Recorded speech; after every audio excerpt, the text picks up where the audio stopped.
For those that are watching day of, it is New Year's Eve. So I would like to wish you all happy and merry 2022 and to all the best in the upcoming year. Make it the best year.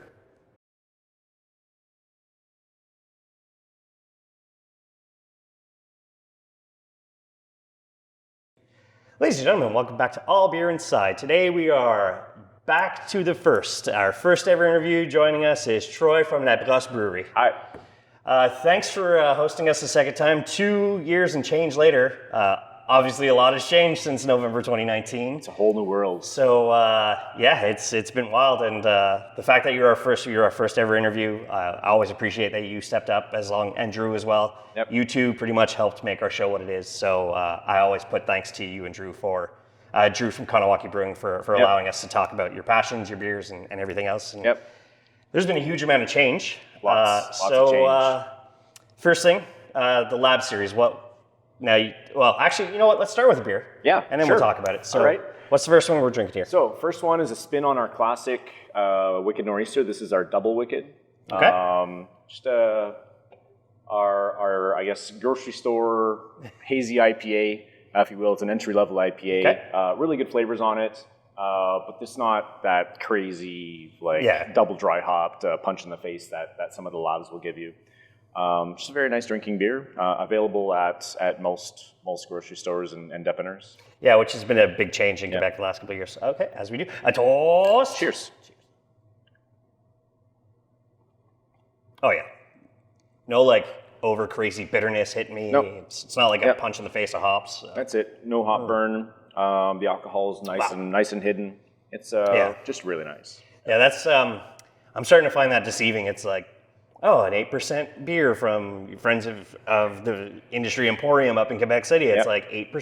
8%. I'm like, I'm drunk on 3 beers. Well, that's it. Yeah, these don't taste like these. So yeah. Most of the labs are up around 7-8%. It's just kind of where you need it to be to balance that hop profile. Yeah. What created the Lab series? I know, obviously with the pandemic starting and everything, and you want to maybe go outside the norm because the world's no longer the norm it was. There is no norm, So I guess just with a ton of new players that were coming out, and even a whole bunch that were opening during the pandemic or right before the pandemic, a lot of them were riding the wave of trendy and stealing away a lot of market share. And I don't mind some fair competition, but we got to keep up. So our main lines that we were doing were, they were good, but they weren't that trendy style. So we decided to create an innovation line, much like Four Origins has their innovation. We decided to do labs. I think Brewski has their version of project or something like that. Yeah. Everybody has something like that just to play around. So, we challenged Dan to create some funky stuff, and the first 2 were a big learning experience just with that amount of hops. It was just out of control. Yeah. And then he dialed it in and started creating some really fantastic stuff. And it is still Dan, obviously. That's partner, life partner at this point. Yeah, he lives in the back. We let him out sometimes. Well, not today. Obviously, you can't come around. So, it's great that you guys kept going. And I've mentioned it time and time. You already mentioned it. More guys are opening and closing during the pandemic. So it's got to keep you're up. You got to stay up to snuff to actually keep things going. And, absolutely. And mentioning guys popping up, Four Origins actually expanded this way too. So they did. Yeah, we're super excited about that. We heard it through the grapevine, like I think a lot of people did. The brewing industry is pretty small and tight. So we heard it from Al and the deponer in Pointe-Claire. He's kind of the center point for slinging beer in the West Island. So we actually went to go check out their new installation a few weeks ago. Really nice, huge setup, really just fantastic. We're happy that they're there. It's going to raise a lot of awareness for craft beer in the West Island, even more than there was before. Yeah, it's great. And for those of us who, I'm more of the southwest of Montreal, but, quick little day trip out here, hit 4 or 5 breweries, and then just head back. It's fantastic. And obviously, I'm sure there's going to be collaboration at some point that you guys will be talking about. Perhaps. Potentially making the West Island beer. Yep. I mean, you already did one originally with them, with the That's it. Sud de l'Ouest, I think it was. There was the wheat. The Blanche de l'Ouest was us, and Blanche de Sud-Ouest was theirs. Okay, because they were in the Sud-Ouest. It was like the western side of Montreal. We continued to make it on our own as the Blanche de l'Ouest. And that one's, again, another staple for the West Island. You can find it pretty much anywhere. Yeah. We opened in a lot of Jean Coutu stores. Sorry, not Jean Coutu. That'd be awesome. I'm going to get my drugs and my beers. Couche-Tard, sorry. Couche-Tard, yeah. No, I am finding that too. I mean, I know the IGAs have always been great when it comes to craft beer, and slowly more and more places. Even in Pointe St. Charles, not far from where I am in Verdun, there's 3 beer stores now. Yep. In what was originally like welfare in Quebec was Pointe St. Charles, Verdun, and now it was a dry city for a while. Verdun was. Pointe St. Charles was not, but it's great, and obviously the government realizes that, hey, like, we're going to make money off you guys selling beer, so let's let them go. So now it's and this segment of beer is not about getting drunk. No, it's that whole stigmatism attached to that is moved on. I think with craft beer, it's more about the flavors. It's playing with different ingredients, different adjuncts, creating new creations, new thing, even new types of beer. Like the whole smoothie thing. We haven't made one yet, but I'm sure it's in Dan and in your hands. Perhaps, But there's just so much innovation all the time, and it's not just your grandfather's beer drinking a Molson X. I mean, on top of the Lab series, obviously, there's been a lot of changes at Labrosse in general. Even if the tap room, you said you wanted to make it more like a natural environment. You felt it was kind of just very industrial originally. Yep. And what was the idea of like, obviously the pandemic changed everything. So I guess your mindset is let's change some things. Let's make people a little more comfortable coming here when they can. Yep, that's it. So we work really hard on moods, environment, ambiance. Playing the right music. Setting it up in a kind of open, airy fashion, keeping it warm, making sure that the proper lighting is on and stuff, just making sure that it's nice to hang out. And I think that's something that people kind of forgot about is going out and hanging out and just being with your friends or people that you like to talk with. So that's kind of our push right now is just get people out, let them feel comfortable and safe, and that's it.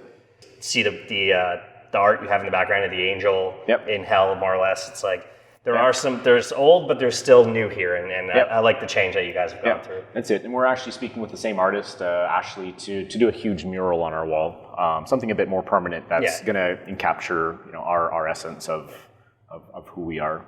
Awesome. What's this next beer we're going to be drinking? Next beer? You're way ahead of me. Hold on. Well, I ask questions, you talk. That's it. And then I drink. All right. So second one is the Earth, Fruit, and Fire. Okay. This is Earth 2 Fruit and Fire. Okay. This is the second rendition of this. So that's one thing with the labs that Dan's really having fun playing with is finding a nice recipe, like a good hop combination, and then tweaking it, making some changes, and that's what the essence of the labs is, and we have that with this one as well. This is our second rendition of the 2 basic. We had to back to basics, and we're just having fun with the naming and the beers as well. So this one is Citra, Mosaic, and Simcoe. Awesome. Yeah. A toast. Cheers. Yeah, yet again, like nice and smooth, no punchiness. Yep. That's kind of what I'm worried about. Like I know one of the local breweries near me, it's like they really want to punch up their hops sometimes, and it's like it's just too like, oh god. And it's rough sometimes, but it's weird because their stouts, which they're not known for, have been fabulous. So I'm like, what's going on here? So it's really we're at what 24. Yeah, I think that was number 24. Our last one. We've really figured out the balance. You want a nice hop profile, something that's not giving you the hop burn, like you said, the slap in the face. Some maltiness, some toasty notes, a lot of citrus, and we're playing with some adjuncts, and some of them, we added coconut into the, this one here, the Vacances au Sud. And just trying to have fun with it as well. There was like a coconut water one you had, I think that was called, or coconut something or other. Yeah, we had fresh young coconuts. That's it. Yeah. So there wasn't actually coconut in that one. I caught some flack for that a bit. So we have ingredients and then we have the name. Because we use Sabro. Sabro is well known for having a lot of coconut flavor in it.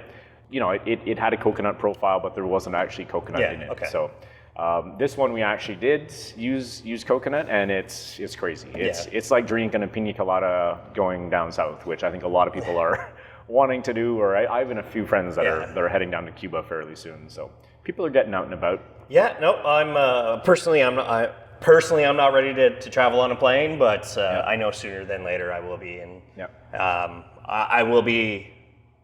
I mentioned this with Brewski Blazers. There's so much of Canada I still haven't explored. Yep. And I'd rather keep my money in Canada. Yep. Before traveling somewhere else. 100% agree. It's been 20-something years since I've been visited friends and family in Alberta. Yep. I've never been to Vancouver. I've never been to the Maritimes. Yep. Canada's just so big. Yep.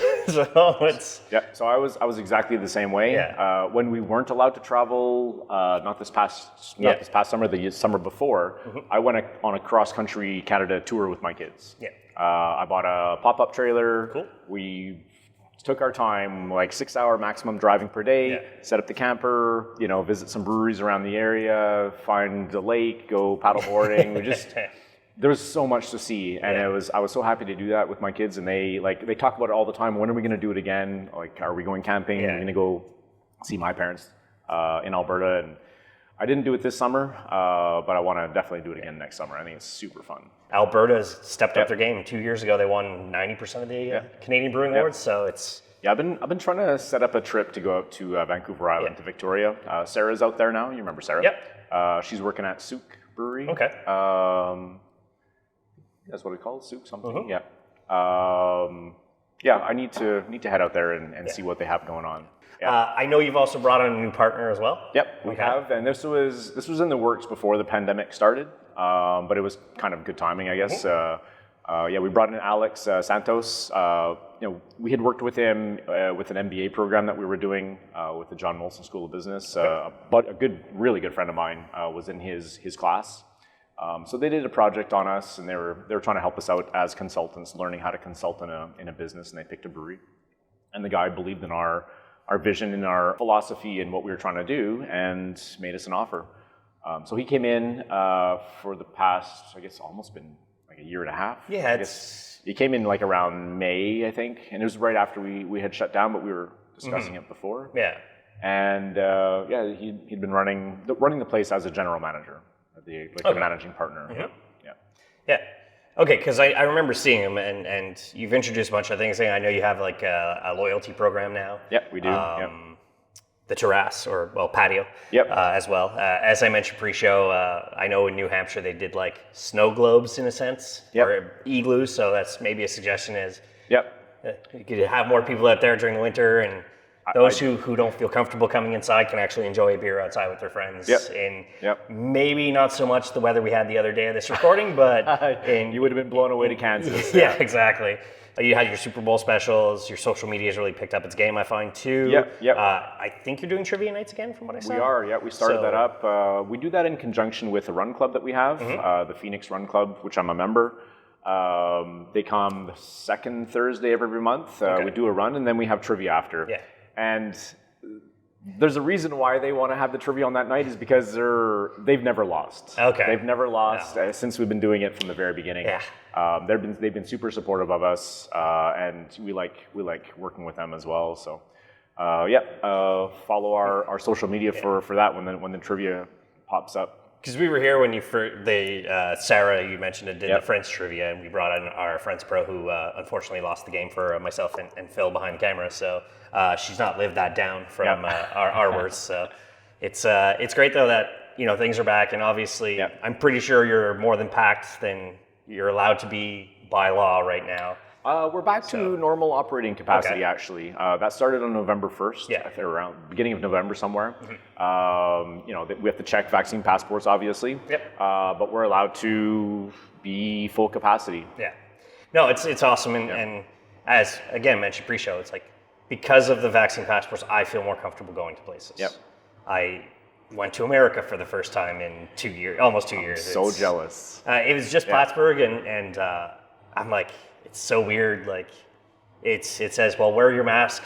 If you're vaccinated, you don't have to. I'm like, you know what? It's almost ingrained in me at the moment where I just like, wear my mask. Like, to me, it's not a problem. So I know if there's ever an all clear, I am going to keep them handy for the respect of other people. When I'm sick, I'm going to wear one. Of course. And that's something that I know, I hate to say it, but with like an Asian culture where they would wear the mask when they're sick out of respect for others. I'm starting to learn like it is out of respect for others. That's why I got vaccinated. That's it.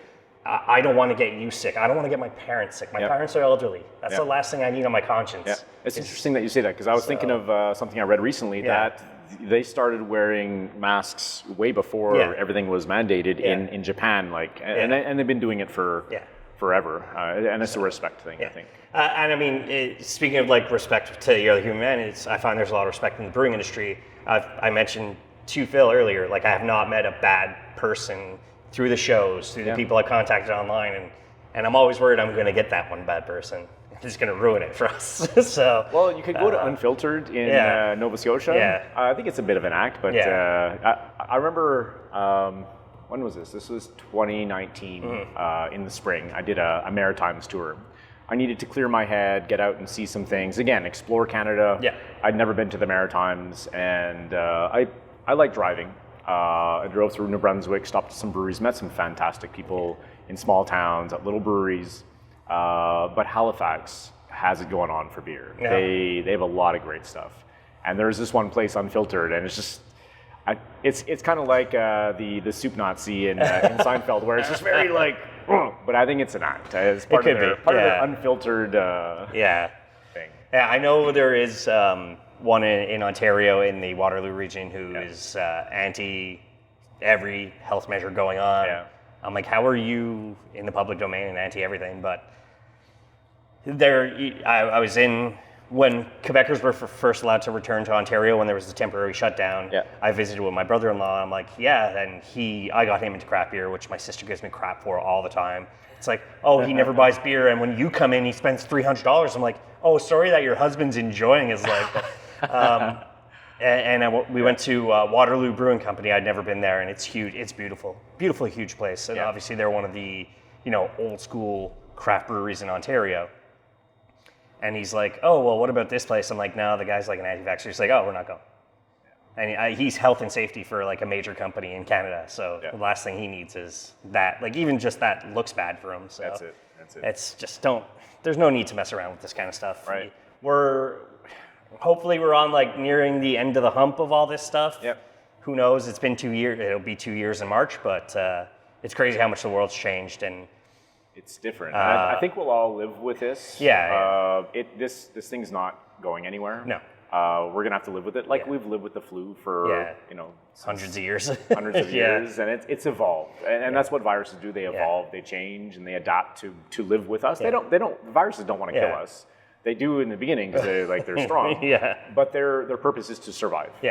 Just like us. We're gonna find a balance, just like finding a good balance in a beer. It's just really what it is. Or how you've adapted as well to survive everything that's gone on. That's it. It's all about adaptation, and I think we've come out of it much better than where we were before. We have a whole innovation line. Mm-hmm. And I just wanted to say, to this point, all the lab stuff was available exclusively here. Yeah. We were trying to drive more traffic in here, just to, it's fun to see our community. Yeah. It's fun to talk with the people. And everybody was scared, and they're at home, and that was the 2-minute interaction we would get is come and buy cans.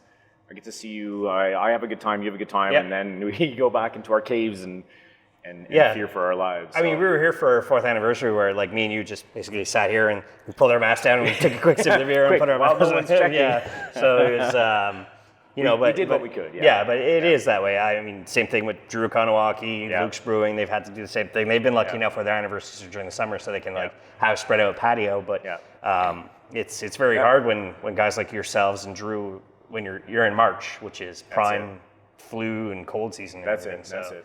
So we're trying to figure out what we're going to do for the anniversary. Like I said, it's like late February. Maybe we can push it to early March. Yeah. Maybe the weather will be a bit nicer, but it'd be fun to have some stuff going on outside. Do you think your neighbors would, if you asked them to put up a big tent with a few propane heaters and just have like an outdoor thing as well? So for Oktoberfest, we had the whole tent set up. We had the heaters in there for that, because it was late October.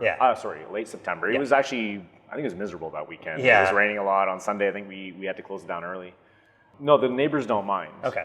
In fact, we work with them quite closely. Our neighbor to this side, he does the reception here.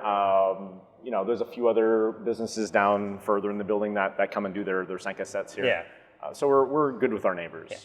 Well, I mean, that's what I was doing before the world shut down, is like I was working out in this area, and then, one week I'd come to you guys for my Thursday 5 cassette, and then I'd go to Luke's, or then I'd go to somebody else in the area. And now it's just like, now I just work from home, and my 5 cassette is in my room drinking a beer, watching a movie. So. Or on Zoom. Yeah, I do the Zoom 5 cassettes on Fridays with a bunch of buddies. Yeah.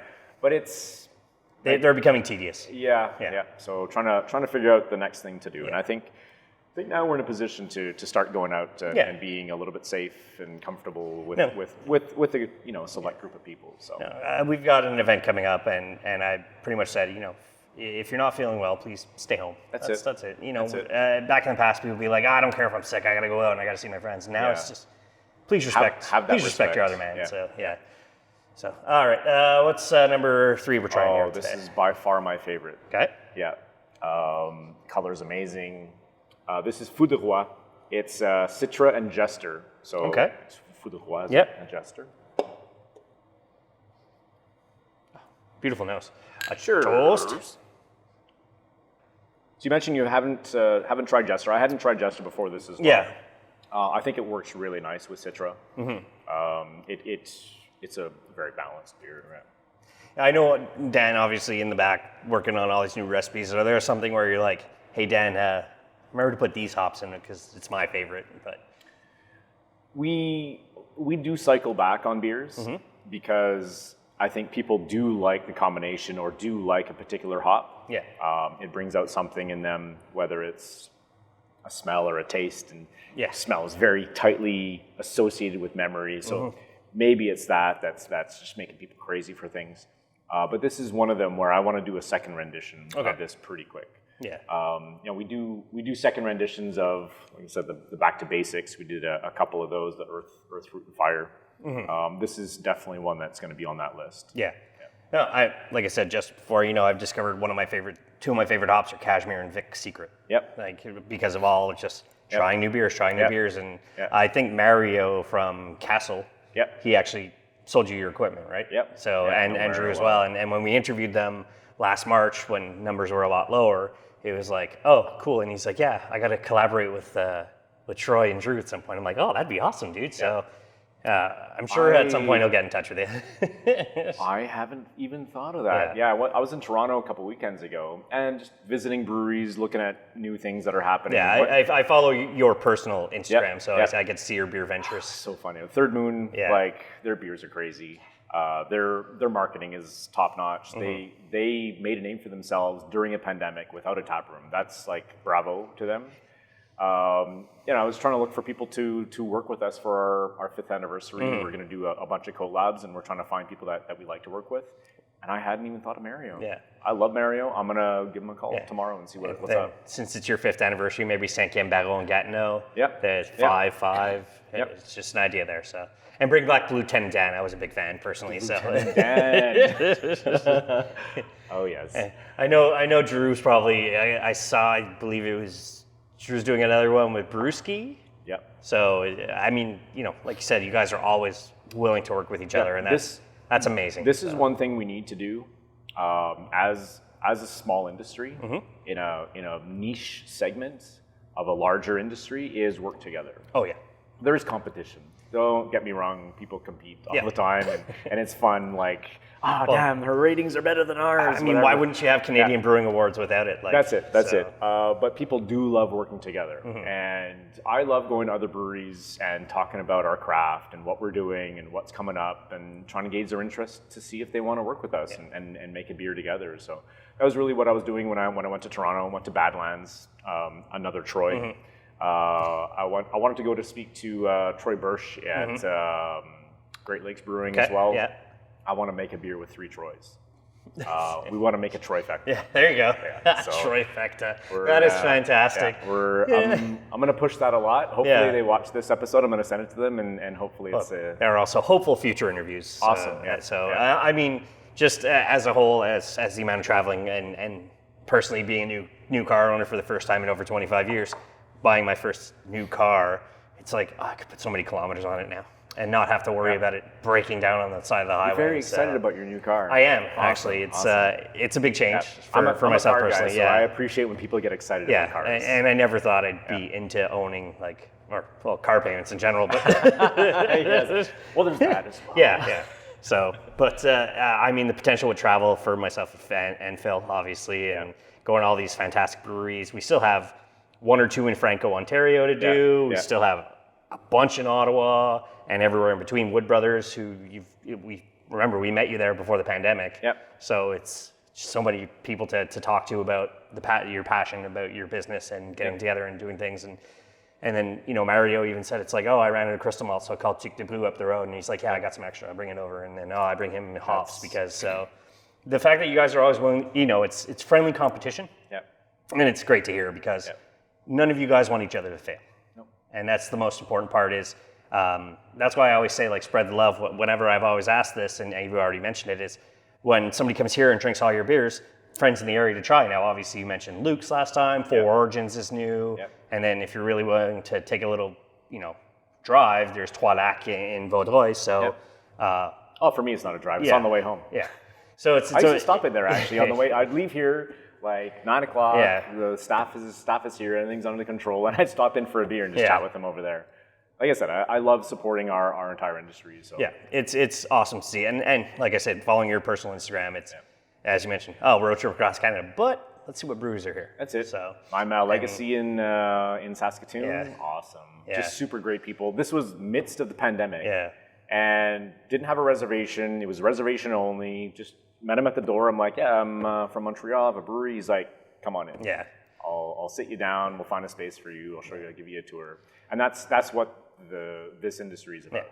I mean, even you coming and doing the interview again, and then us, anybody who's willing to take the time. I mean, we literally interviewed a guy whose brewery is just wood planks up right now, and I shared a beer with him, so it's crazy. And there's all different levels. So, there's the crazy setups, there's the Masorum and the Four Origins that they're opening. The one in Dorval is going to be beautiful. It looks so nice in there. I'm a little jealous. Yeah. And then there's little holes in the wall. Mm-hmm. I mentioned I went to Halifax a couple years ago.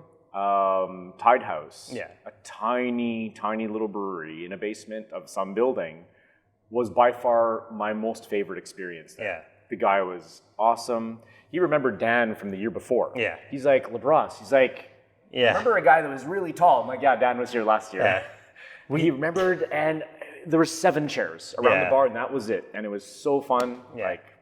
That's what it's about. That exact experience, the show had started, obviously you and Drew, and then I went to New York City, and I went to Tunnel and Bridge, and chop off where we came in, where your first entrance is, and then it's like the brew house, and the owner's putting up Christmas decorations, and I'm talking with my father about beer, and the guy's like, oh, you guys are from here? We're like, yeah, we're from Canada. Like, oh, cool, man, we don't get a lot of Canadians here. And I'm like, yeah, I started doing a YouTube show. He's like, really? He's like, well, and he sat down with us and he started talking beer, and I gave him the exact same advice I always give Drew when we're ever at Kanawaki is, go back to work, dude. Don't worry about talking to us. Go work. Your job's more important than talking to some guys about beer, but at the same time, it is. But it's their passion. Yeah. And it's funny you mentioned that. I was in PEI on that same trip, stopped in at Moth Lane, which is on the North Shore. And again, a tiny little place. They have a really nice mezzanine that overlooks the water on the North Shore. But in the main bar area, just a quarter of the size of our main tap room here. And the owner comes out. He's brewing. He's in the middle of a brew. He starts chatting. He's giving me a tour. He's getting me to try some of his barrel-aged stuff. He's like, oh, 1 minute. He disappears. Yeah. He's like, oh, I had to just go check the mash. Yeah. Comes back. They want to talk. They want to. They're super passionate about that. And we've obviously become. I was already coming here way before the show even started, and that's why I contacted you and Drew at Kanawaki first. Is you two were my main locations to come to all the time because you two make my favorite beers of where I come to. So awesome. It continues. And then, kind of speaking of favorite beers to drink, I know you started doing a homebrew series. Homebrewers that we've interviewed, Drew and Dan. Where did that idea come from? Is let's give all these people opportunity, and then you can come and brew a beer here. Yeah. So we've worked with other homebrewers before, whether it's contests or just having events and having nights where homebrewers would come in and make them feel comfortable here. Mm-hmm. My roots come from that. Dan's roots come from that. I think a lot of the craft beer roots come from homebrewing. So we've worked with Olynyk at Bootlegger. Yep. We've done events here with her, and it's just like small is good. Yeah. We love homebrewers. We love the innovation that they can do. Yeah. And Drew and Dan are a couple of my favorite people. Yeah. I see Drew, quite often. Like his daughter is one of my best friends. Yeah. Dan I haven't seen in a little bit, but I was happy to watch the episode you did with them. It was really fantastic. Yeah. As you've seen, Dan is a very busy boy. He's just homebrewing alone. Yeah. So we made a few of those beers in the homebrewers series. Mm-hmm. We obviously did the undergarments. The What the Haze Bro. What the Haze Bro. That's with it. Dan and Drew. And you had a Pilsner or Lager was the. Yep. It's a Pilsner. Okay. Humdinger. Okay. That one was fantastic. Yeah. One of the other ones was a Scotch ale. Okay. So funny story. I'm gonna have to try that later. The first Instagram message we ever got was from Julian, one of my good friends now. Okay. He wrote us, and he was looking for. He was asking us to see if we could make a Scotch ale. Okay. And we never made one until now. Yeah. And he came in coincidentally, like right after it came out, and he was thrilled that we finally made one. So that was number 3 of that series. We have one coming out very soon. It's an oyster stout. Oh. Can't reveal the name yet until release day. No, that's for sure. We can do a little plug for that. Yeah. But yeah, it's a good series. We like working within that and working with people that have a passion for it at this very small level. Awesome. Yeah, that's fantastic. And I know you've been doing additional collabs, and there's other ones obviously in the pipeline, which will come out, and you'll announce on your Instagram when that's necessary. Yeah. I know you guys did deals for like Super Bowl, and it looks like you're doing 12 beers of Christmas over there. Yeah, we did an advent calendar. Okay. There's one left here. Just I think it was for promotional stuff or just decoration, but that went really well because we had been really busy, creating all of our labs. We have a lot of our main lines, all the 4 beers of the homebrew series. We had a lot of different variety of beers, and we actually had 24 beers. Okay, nice. It was totally coincidence. We didn't plan that. We're like, let's make advent calendars. Yeah. So we put them all together, hand wrapped them with care, very just handcrafted. Yeah. It felt very warm. I actually wrote personal notes to everybody that bought them. I was so happy that people engaged with us to do this. So the beer advent calendar is so popular now. Like every Malte Hops, my local beer store, another local beer store. I think it was Cheers Boutique, and they just all sold out their beer advent calendars like this. All the DBSQ stores. So, DBSQ is an amazing organization. Yeah. They really support the craft beer industry, and that's one thing that. We're making our lab series, and we've loved working with the DBSQ in the past, and we're going to give them exclusive access to carry just this line of beers. Nice. All of our main lines we'll give to the IGAs and the regular stores. Yeah. But we're like the DBSQ. They're at all the AMBQ conferences. Yeah. They're into the innovation. So that's always my first one. It's like I'll go to my local beer store. So for example, my example is Malte Hops, and if they don't have it, then I'll try another one, and then if they don't have it, then I'll go to the IGA, and the chances, because they have so much room on their shelves, they'll actually have it. Yeah. Whereas guys like me will go to them way before I have a chance, because let's say that guy works night shift and he has a chance to go there during the day and buy all the beer, and then I work a day shift and I go at 7 p.m. and it's like, oh, it's all sold out. So, all right, this is the last beer we're going to be drinking here. Stormtrooper. Yeah. Beautiful name. We made this one quite a while ago. There's some beers that age well. Yep. Some beers that age well. This is one of them. Wow, so smooth. Yeah. It's thick. It coats your palate. I love it. Yeah. It's only 11%. Yeah. Like, it's normal, right? Well, this is part of your Super Bowl pack from what I remember, so. That's what I like too, is like, oh, it's Super Bowl 55. We're gonna one of each beer for $55. I'm like, that's awesome. Like that setup. So That's one thing. Do you feel that maybe all the Quebec breweries, could you see guys getting together and going to the government and being like, hey, Ontario got to home deliver, when's our chance? We tried that. Okay. We tried that. We have an association of microbrewers of Quebec, AMBQ. Yeah. We had a call with them, a big Zoom conference call. All the members reached out to the Régie des Corsageux, the RSCGA, the people that give us the permits. And we basically said, you as the government have told everybody to stay home. Yeah. We're listening to that. Yep. Our brewery is dying. Our breweries are dying because nobody can go out. Yeah. We've built this entire machine to create beer and sell it fresh, and nobody can consume it now, and you're not willing to give us anything. At least let us deliver to people's houses. Yes. And their answer unequivocally was, you do not have the right to do that. It is only the SAQ that has the right to do that. And then the next day, I kid you not, the SAQ put their first post to say we're delivering to people's houses.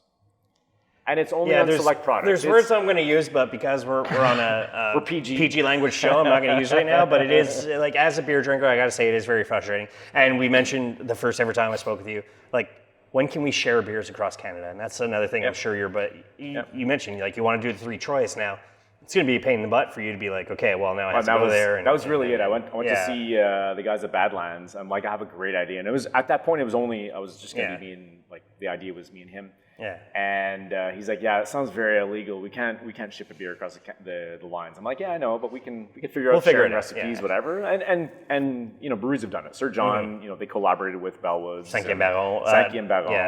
Third Moon. Wood Brothers happens all the time. So it's possible. Yeah.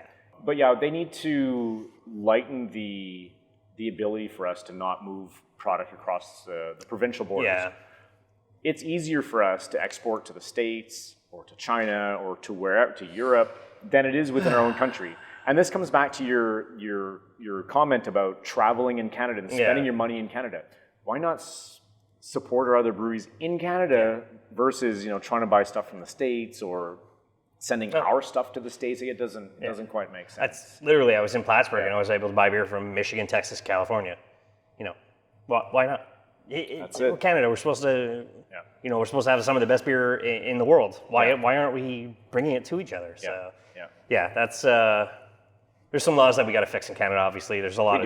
Every country has their own problems to fix. Personally, my only problem is, well, I can't get a beer from Vancouver in my local store. But that's it. You know, if that's the worst thing I have to worry about, then I can't really complain. Well, we get asked all the time. You know, I have a lot of family in Alberta, and or friends from high school, and they're like, "Oh, when can we get your beers out there?" I'm like, talk to your government. Talk to your MLA. They'll try to.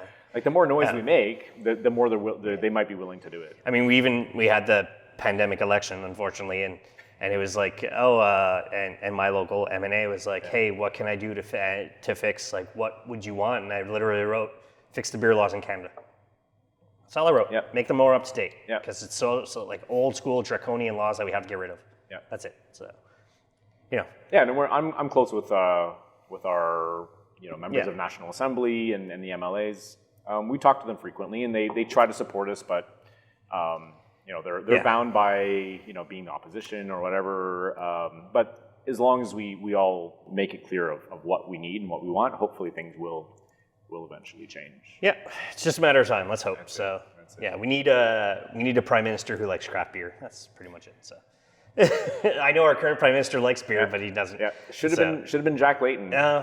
He was by far the one politician where everybody in Canada said that's the guy I want to have a beer with. We need more politicians like that. Our M&A for this region in the West Island, we enjoy beers all the time. He was in my ball hockey league with me, and he's been here many times. I reached out to him early in the pandemic. He was very supportive, and we need more politicians like that. Just very involved.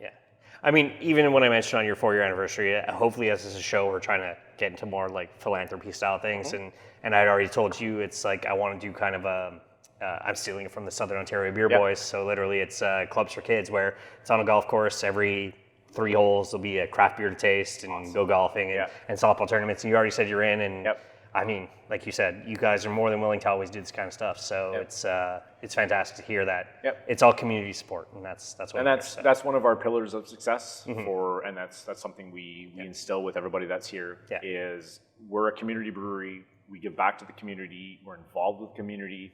Any running events like the West Island 10K and half marathon, we're always involved.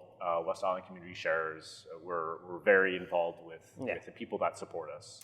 I know you have a loyalty program. How can people sign up for that and stuff? So there's a couple ways. You can sign up to our newsletter on our website, labrosse.com. Put your email in and we'll get a hold of you. Or if you purchase something here, we can take your details and give you the card right here. Yeah. Speaking of which, we actually have to get ours. So. Yes, absolutely. Yeah. Awesome. Yeah, so definitely if you enjoy coming here, sign up. And I got nothing else, so as I asked you last time, where can people find you?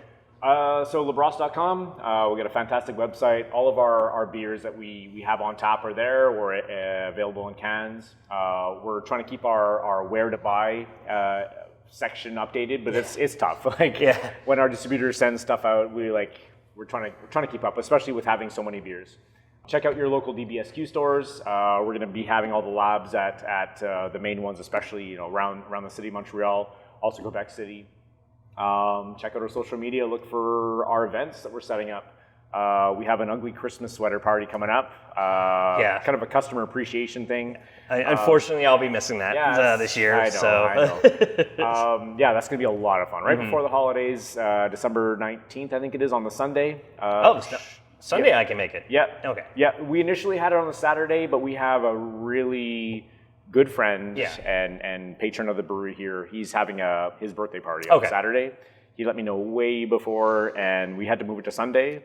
So Sunday afternoon is going to be Sunday fun day. I'll be here inside. May very well be here next that Sunday afternoon after we're done that interview that day. So awesome. That's amazing. And once again, thank you very much for bringing us in and talking with you. Thank you for coming back. It feels like an eon ago. It does. It's amazing how long 2 years takes in the world of lockdown and social media and all that stuff. So that's it. But it's great to be back, and obviously outside of the beer venturing I already do, you are one of my mainstays when I can start coming back here. So awesome. I'll be back. I appreciate that. Yeah. And you're always welcome. Yeah, and I thank you very much. Thank you. As for us, it's allbeerinside.com is the website, @allbeerinside on all social media. And as I say at the end of all episodes, drink craft, not crap.